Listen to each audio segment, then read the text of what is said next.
बैल का दूध। एक समय बादशाह ने बीरबल से कहा, मुझे बैल का दूध ला दो। बीरबल ने कहा, लाने का प्रयत्न करूँगा, इसमें कम से कम 4-6 दिन अवश्य लगेंगे। बादशाह बोले, 4-6 दिन की बजाय आप 8 दिन क्यों न लग जाएं, लेकिन दूध मिलना चाहिए, क्योंकि प्रसिद्ध वैद्य ने मुझे एक दवा दी है जो बैल के दूध के साथ ही प्रयोग होगी।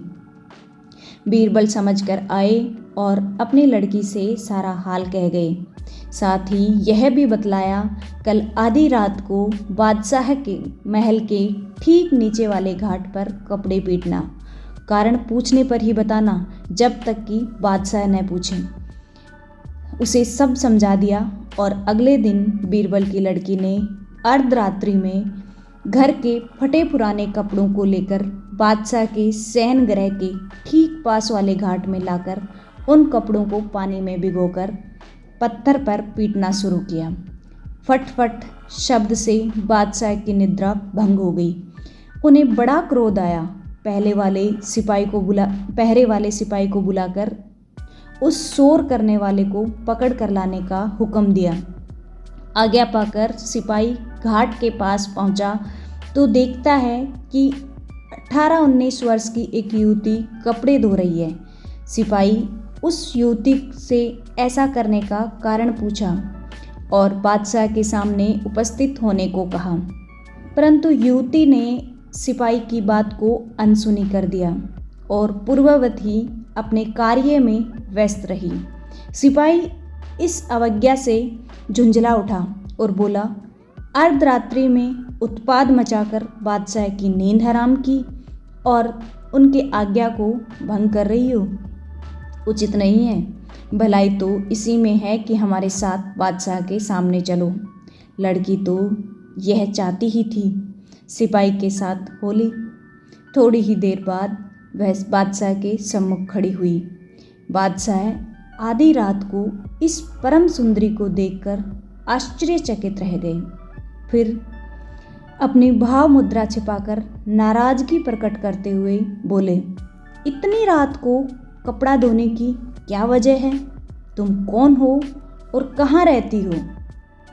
युवती ने घबराहटपूर्ण स्वर में उत्तर दिया, आली जहां, मैं लाचार होकर इतनी दूर से आई हूँ। इतना कहते कहते बादशाह के तमतमाए हुए चेहरे को देखते हुए युवती का धैर्य जाता रहा और लड़खड़ाती हुई जुबान में आगे और भी कुछ कहना चाहती थी, किंतु बादशाह ने उसे ढाढ़सपूर्ण शब्दों में विश्वास दिलाया कि सच बतला देने से तुम दंड मुक्त हो जाओगी। यह सुन युवती ने कहना आरंभ किया कि आज प्रातःकाल मेरे पिताजी को लड़का हुआ है। दिन भर मैं वहीं कामों में उलझी रही। अब जरा सा विश्राम लेने का अवकाश मिला भी था तो ख्याल आया कि कल साफ कपड़ों की आवश्यकता पड़ेगी, परंतु कुआं घर में न होने की वजह से कपड़ा यहाँ ले आई हूँ। इन्हें कल काम में लाऊंगी। युवती का उत्तर सुनकर बादशाह और भी आश्चर्य में हुए और बोले, तुम क्या कहती हो? क्या पुरुष को कभी पुत्र उत्पन्न होते हैं? युवती ने उपयुक्त अवसर जानकर कहा, जब बैल का दूध मिलना संभव है तो पुरुष का बच्चा होना क्यों न संभव है? अब बादशाह को अपनी बात का स्मरण हो आया और वे युवती से बोले, क्या तुम बीरबल की पुत्री हो? युवती चुप रही। मौन सम्मति लक्ष्मणम। बादशाह समझ गए कि वह बीरबल की बुद्धिमानी ही है, किंतु प्रकट में बोले, तुम्हें ऐसा कहने की सम्मति किसने दी? युवती बोली, श्रीमान, पिताजी की आज्ञा से ही ऐसा किया है।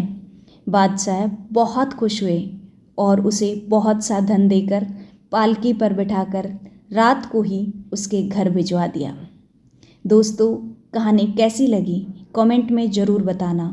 ऐसी ही और कहानियाँ जानने के लिए चैनल के साथ बने रहें। Thank you so much.